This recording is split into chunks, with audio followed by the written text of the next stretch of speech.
नमस्कार, मी सविता पाटील. तर बघा, आज संक्रांतीच्या पुरणपोळ्या करायच्या आहेत. आता मस्त गव्हाची पुरणपोळी आणि खापरवरची पुरणपोळी. काही भागात त्यांना मांडे म्हणतात, पण आमच्या खानदेशमध्ये पुरणपोळी म्हणतो आम्ही. तर आता आम्ही हे असे गोल गोल गोळे करून घ्यायचे आहेत.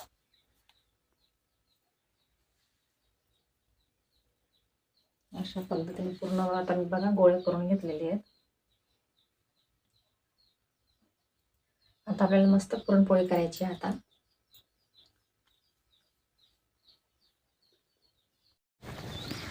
तर हे आहे आपलं फार्म हाऊस आणि आज आहे संक्रांत. तर संक्रांतीला बघा मस्त आज खापरवरची पुरणपोळी करायची आहे. तर बघा इकडे खापर मी धुवून टाकलेलं आहे आणि आता स्वच्छ पुसून घेतलेलं आहे त्याला मस्त.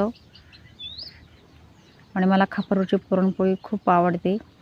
तर असं आहे आपलं फार्म हाऊस.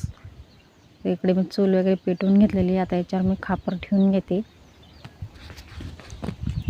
तर बघा आता मी इकडे आली पुरणपोळी करायला. आता सुरुवात केली पुरणपोळीची.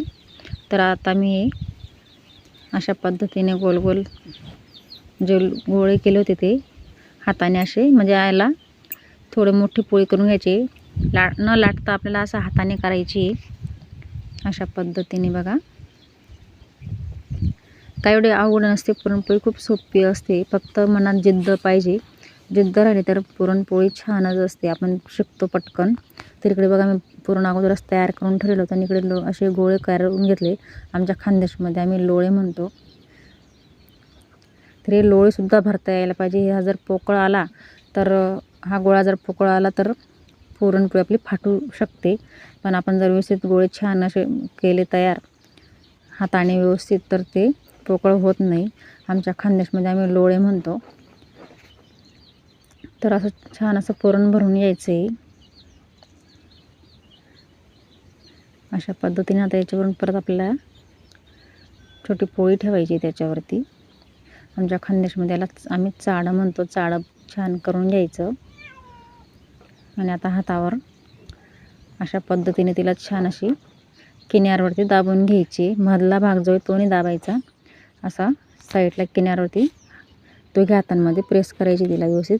आता परत मी खाली पीठ टाकून घेतलेलं आहे आणि आता तिला लाटून घ्यायची.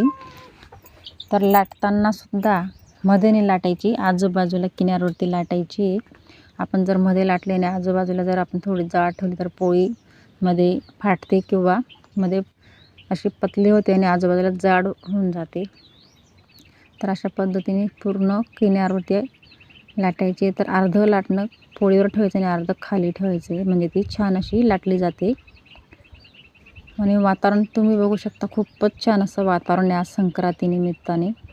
आणि आपले पापड बंद होते आणि संक्रांतीला पुरण टाकावंच लागतं. आमच्या खानदेशमध्ये आम्ही पुरणपोळी बनवतोच. तर बघा आज मस्त योग आलेला आहे पुरणपोळी खायचा. आणि खापर पण छान असं मस्त गरम झालेलं आहे. चूल छान अशी पेटलेली आहे व्यवस्थित.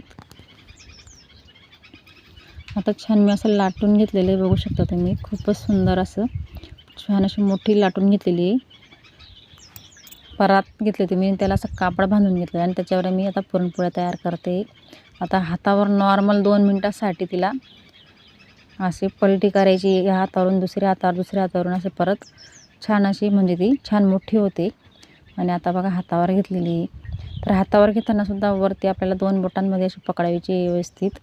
घाबरायचं बिलकुल नाही. घाबरलं तर पोळी गेली आपली. तर आपण तिला असं व्यवस्थित पकडायची. आणि बघा मी पूर्ण अर्ध्या हातावर तिला घेते, म्हणजे कोपरवरती घेतलेली. आणि अशा पद्धतीने पुरणपोळ्या बनवते. तर खूपच सुंदर पुरणपोळी झालेली बघू शकता तुम्ही.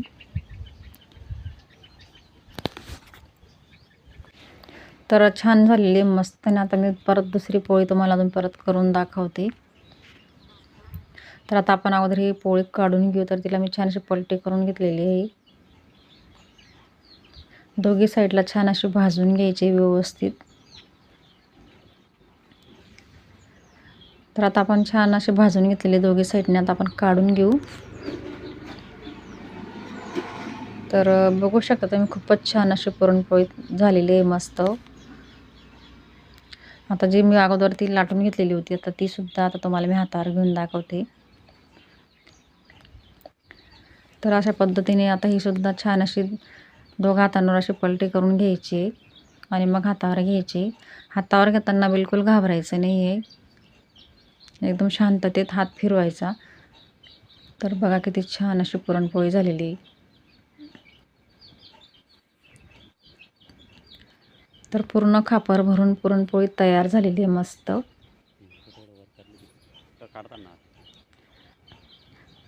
तर अशाच पद्धतीने मी सगळ्या पुरणपोळ्या आज करून घेते. आता हिला सुद्धा पलटी करून घेते. तर कुठलंही काम जर हाती घेतलं तर ती मनात जिद्द असायला पाहिजे. जिद्द असली तर पूर्ण काम होतं. तर बघा छान पुरणपोळ्या झालेल्या आहेत. तर कसा वाटला आजचा व्हिडिओ कमेंट बॉक्समध्ये नक्कीच सांगा. धन्यवाद.